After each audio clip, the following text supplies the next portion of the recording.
थोड़ी सी डालेंगे कश्मीरी लाल मिर्च कलर के लिए, डालेंगे ये अदरक लहसुन कुटा हुआ, इसको एंड पे डाला है क्योंकि ये बहुत जल्दी ऑयल में ये फ्राई हो जाता है और एकदम से जलने लग जाता है, तो फिर वो बहुत ही अजीब सा फ्लेवर होता है इसका, वो इतना मज़े का नहीं होता। तो हमारा बहुत ही ज़बरदस्त सा तड़का तैयार होगा।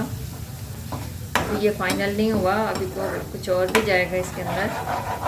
फ्राई हो चुके हैं ये, हल्की आंच पे फ्राई करेंगे तो प्रॉपर से सारी चीज़ें फ्राई होगी। ये देखिए आंच कितनी धीमी रखी हुई है मैंने, तो ये बहुत ही ज़बरदस्त और अच्छे से सारी चीज़ें इसके अंदर फ्राई हो चुकी हैं। और सा जाएगा गरम मसाला, आ जाएगा शाही मसाला।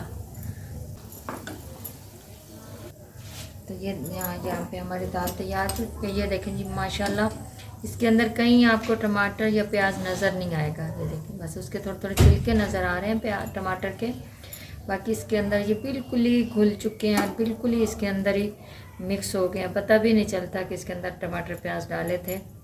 तो ये कूटने से ये होता है, वैसे अगर आप ग्राइंड भी कर सकते हो लेकिन वो उसका और इसका फ्लेवर अलग होता है।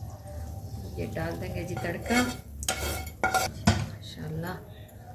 ये हमारी ज़बरदस्त सी दाल और चावल, तो कमाल की ये रेसिपी है। हम सादा खाने को भी बहुत मज़ेदार और डिलीशियस बना सकते हैं, बस थोड़े मिसालों की ऊंच नीच करने से ना मुख्तलिफ हो जाता है खाना, बहुत ही टेस्टी बनता है।